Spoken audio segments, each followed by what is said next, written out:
Hello everyone, Daniel here from the Next Issue Podcast. On today's video, I'll be doing a review for Absolute Wonder Woman number 7, one of the gems of the Absolute line. They really are all pretty good though. Like, it's hard for me to pick which one's my favorite.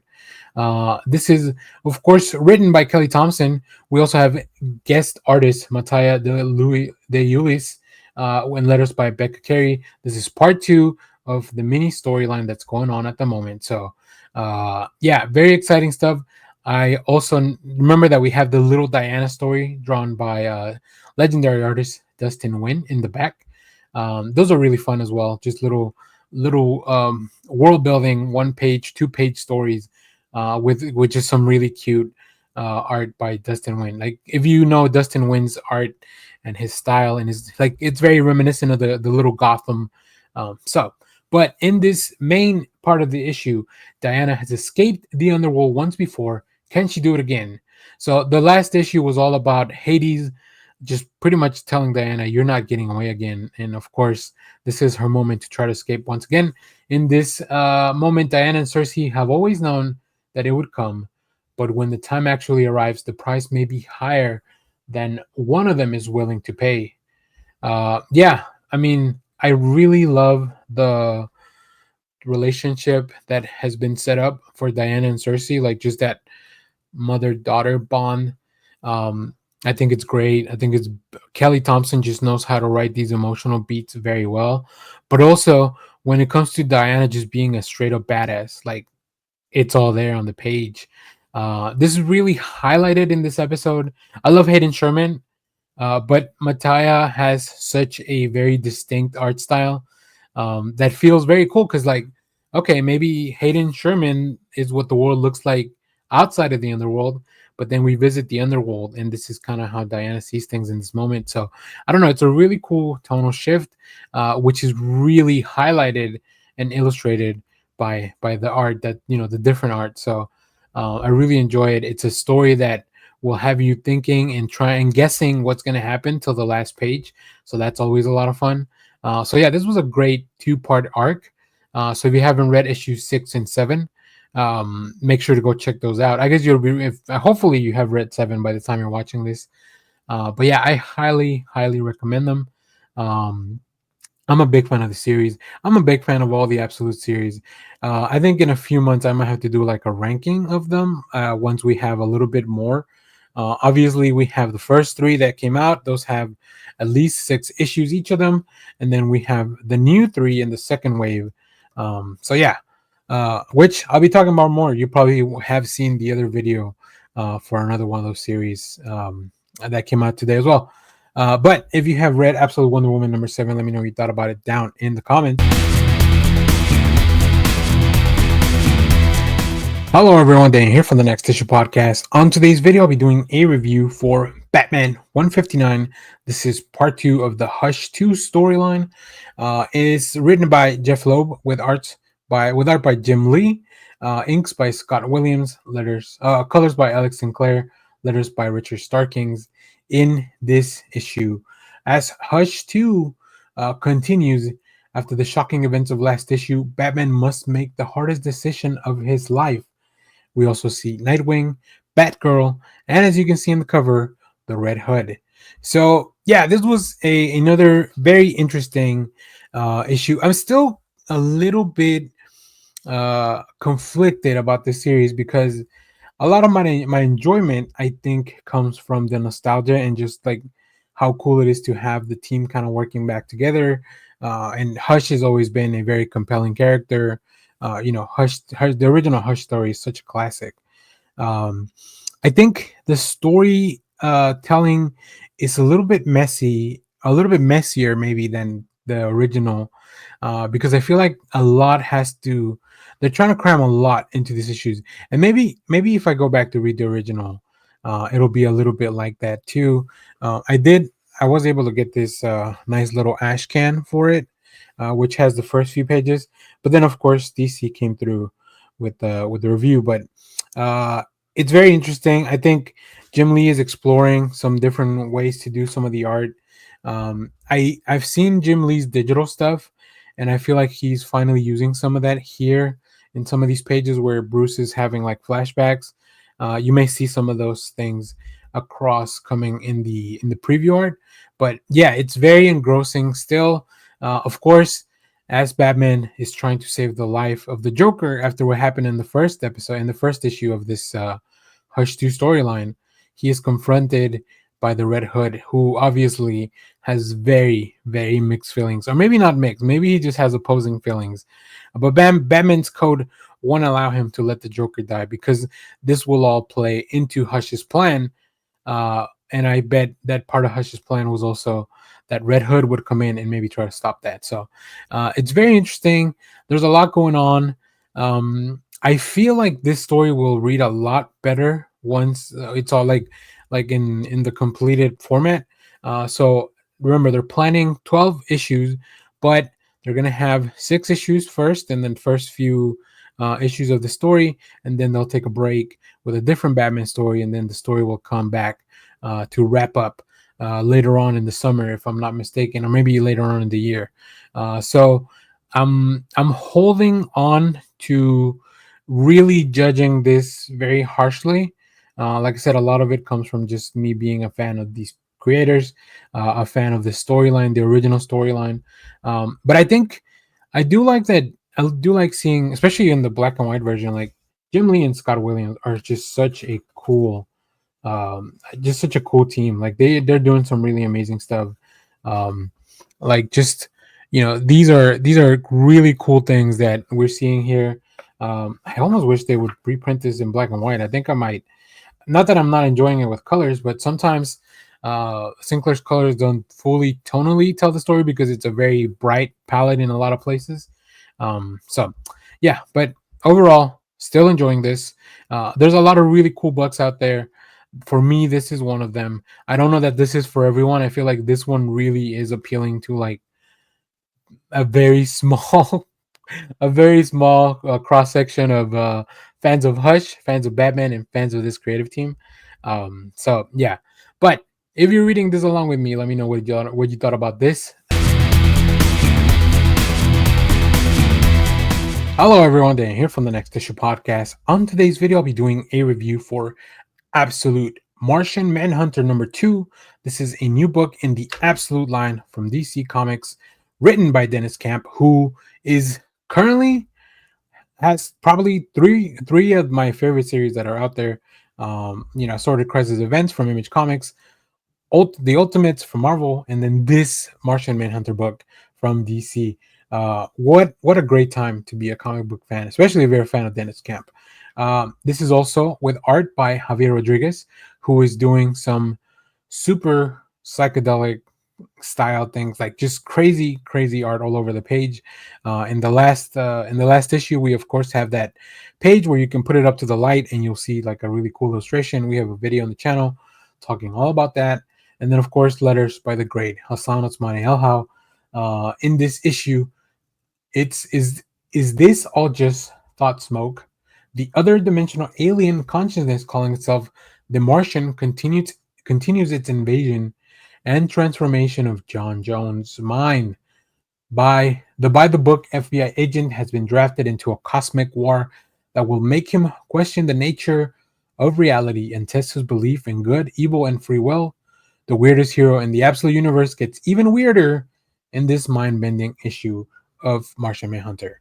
Yeah, this Absolute Martian Manhunter is unlike anything I've ever read in comic books. But it's such a cool idea. When you have this entity, it's not like in the regular DC universe where John Jones is an actual Martian. We have this entity that is embodied or taking over the body or the mind of John Jones through a series of events that you can read in the first issue. And we don't really know the full extent of it. But Dennis Camp is doing a really good job of just kind of building out that world, building out the relationship. In the meanwhile, we have Javier Rodriguez kind of showing us how everything works. I love seeing things from the point of view of John Jones, where like when he's communicating with this entity inside of him, the Martian, because it is all in his mind, he sees him in different places, like at the reflection, like in the smoke. He gets caught up in the smoke and his cigarette.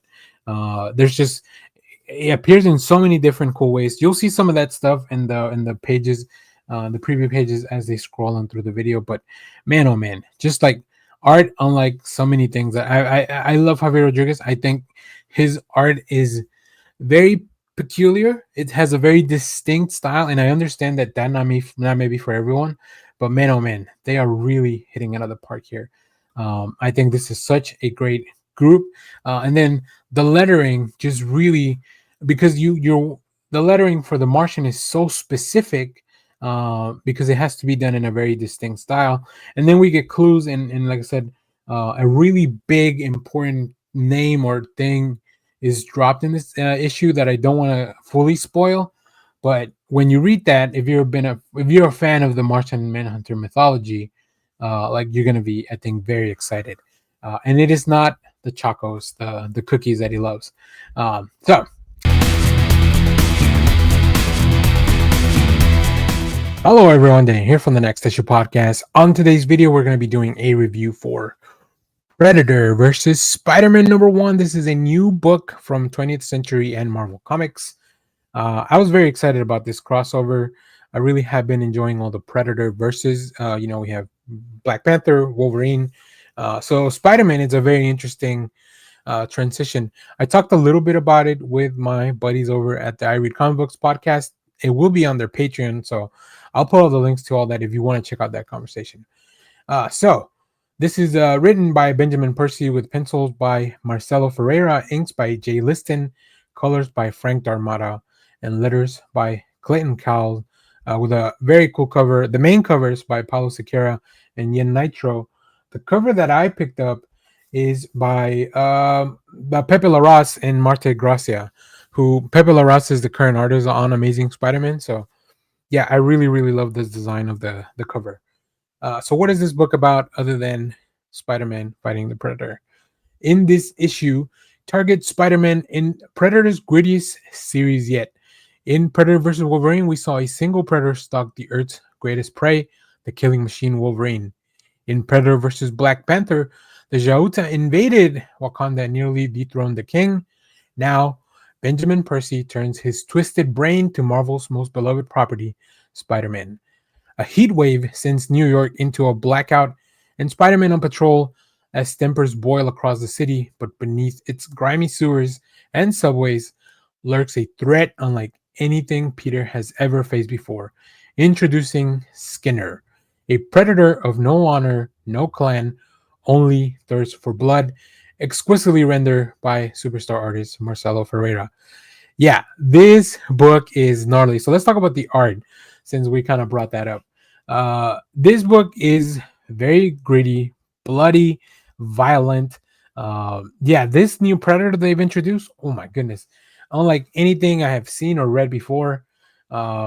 This felt very reminiscent of the second movie, Predator 2, if you remember that.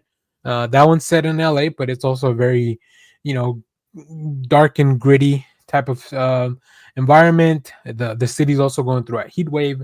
So there's a lot of stuff that really plays into that just those parallels, right? I mean, New York is not LA, but they can during a heat wave, they suffer a lot of the same issues, which is they have a lot of people all kind of congregated in one place, and now they have this who they have something who they think is a serial killer, but we know as a reader that it is a predator, and Spider-Man's going to have to take on it in order to save the city, but not without his troubles, not without police interference, not without his loved ones getting into danger, and then of course not without a fun twist. In the end, if you're a fan of Spider-Man, you'll probably know who will be coming in to also try to hunt this predator. Yeah, this is great. Benjamin Percy just really knows how to do these like in a very cool fashion, and Marcelo Ferreira, like his art is so dynamic and is super kinetic. Like it's such a frenzy, especially when Spider-Man's swinging around. He flips upside down a lot of times, and there's just a lot happening in every panel. You'll see some of that art in the preview here in the video. But man, oh man, I really enjoyed this one. Like I enjoyed both the Wolverine and the Black Panther one, but this one just, I mean, Spider-Man is Marvel's most beloved for a reason, I think. So, yeah, let me know, what did you think of this issue down in the comments. And hello, everyone. Dan here from the Next Issue Podcast. On today's video, we'll be doing a review for One World Under Doom, issue number 3, chapter 3, The Devil We Know. This is written by Ryan North with art by RB Silva, David Correll on colors, letters by Travis Lanham.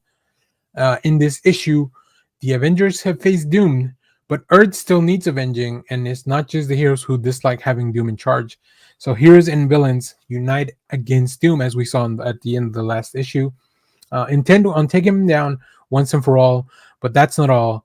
A simultaneous magic attack reveals the shocking truth of how Doom took over the world, with terrifying implications of how others might or might not take it from him. However, in Doom's mind, vast and cool and unsympathetic, he's not the only one regarding Earth with envious eyes. This is about to really take a big turn, but there's a lot revealed here. I think Ryan North really just this is a very dense story. There's a lot happening, right? You have the Avengers teaming up with some of these villains, which they picked like some of the worst villains to team up with, but it just makes sense. In the meanwhile, it just feels like Doom keeps being 2-3 steps ahead of them at every situation, which is very cool. I think RV Silva is doing a really good job. I will say there's a few characters that I was not super in love with the character design, and I think it might have to do a little bit with the coloring of this, right? But other than that, I really enjoyed this issue. I think RB Silva does a great job with the art, with the sequences, with these big bombastic pages. Every time we see Doom riding around on top of the T-Rex Doom, like, I mean, that's just fun comic books. And then you bring all these other heroes, and because there's a lot of stuff happening simultaneously, like Ryan North is very, the team is very capable as to show you like all the things happening at once, and it just feels very, very cool. It's just such a fun book to read every time it comes out, and it's full of surprises. And like I said, it is about to escalate to the max, because Doom is a sorcerer supreme, and he has a specific job that he should be doing, but maybe it's not something that is in his purview. So we'll see what happens there. I really, like I said, I'm enjoying this one. As far as the tines, the only ones I really recommend you kind of continue to check out, that I feel are require reading, are the Fantastic Four ones, the ones that Ryan North himself is writing. But other than that, everything else has been very tangential to the story. Like they still have really cool stories to tell, but it doesn't feel like they are specifically tied into what's going on with Doom, and everything that's happening with this main storyline. So it's more like it's happening because of what Doom is doing, not so much that it actually will have any repercussions or eventually lead back to the main story, like some of the other times, where sometimes we see a side story that comes back. Like it's a story that kicks off in the main series, then goes off on its own and then comes back towards the finale. So yeah, either way, very interesting stuff. Really enjoying this book. I think it's one of the Marvel events that I really enjoyed the past few. I mean, the uh, Blood Hunt was also very fun, and it didn't feel very disruptive to the rest of the storyline. I will say this feels a little disconnected from the X-Men books. I feel like the X-Men are once again kind of isolated in their own office, and that's a completely different topic, really. So,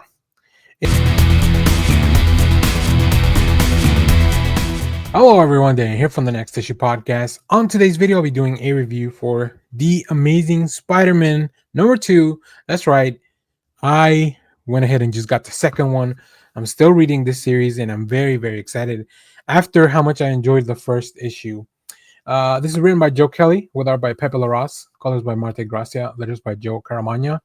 In this issue, we see after the Rhino rampage, what amped the Rhino up from criminal to super bruiser to a rampaging disaster machine. Spider-Man will have to solve that mystery. We are not spilling, but it's just an amped up Spider-Man. That's right, Spider-Man's going through the same things that Rhino was going through in the last issue, and now We don't know if Spider-Man is going to be able to control his senses, and as he tries to figure out and get full control of his body and his mind. There's only one person that can help him out in this moment, and that is Norman Osborn, um, Peter's long lost childhood best friend and his best friend from childhood, who is this guy who's trying to get him a job. I still don't know much about this Brian character. I'm a little wary of him because a lot of people may know Spider-Man's identity, but they obviously play into it. But this was really fun. I will say I'm not gonna spoil the big twist at the end, but I had to. It was a character that I had no idea what the heck where they came from or who they were. I immediately had to go into Google to check out what's going on. And now that I know who it is, like I'm actually pretty excited to follow this story. So Joe Kelly, very quickly giving you a little bit more of this mystery, really quickly feeding you the story. Um, the way that Joe Kelly and Pepe Larraz tell this story is pretty sublime. Like it almost feels like a Mysterio nightmare. If you remember that sequence from Far From Home where Peter is trapped in Mysterio's like his illusions, imagine that, but now it's Peter's own mind attacking him. Like, yeah, you get to see a lot of really cool sequences like that. I think Joe Kelly knows how to write Peter in trouble, but also knows how to write like his regular life situation. Right, he just got this new job and he keeps zoning out. He keeps losing time. He keeps not being fully there, fully present. And then of course he's got superpowers. So like whenever he goes through something, it's going to be a little bit more extreme. But once we find out who is behind all this, the real question is going to be why are they doing all this? And then of course why are they targeting other villains like the Rhino? I don't know if Spider-Man's going to be able to solve this all on his own, or he might have to recruit some help. But either way, I'm very excited. Pepe Larraz, as I mentioned, just some fantastic work. Like really, really cool stuff. I love the way that Pepe designs the characters, for not just in their costumes, but also outside of their costumes. Very expressive faces, really cool, big bright colors. But then we also get these flashback sequences to Spider-Man as a kid with his friend Brian, as they remember kind of like all the trouble they used to get into as kids. Yeah, it's very, very cool. Um, I really enjoyed it. I'm really excited to keep reading this. I'll probably keep this is it's tough because this book ships. I think it double ships every month because I just picked up the other one not more than a couple weeks ago. So very excited for that. If you have read this, let me know what you thought about it down in the comments. And as always, thank you for watching, everyone. Remember, share, like, subscribe, hit the bell so you know when we go live. That is most Saturdays, 10 a.m. Central Standard Time. And stay tuned. We have more comic reviews, trailer reactions, TV recaps, all that fun stuff here in the channel. Thanks for watching, everyone. Bye bye.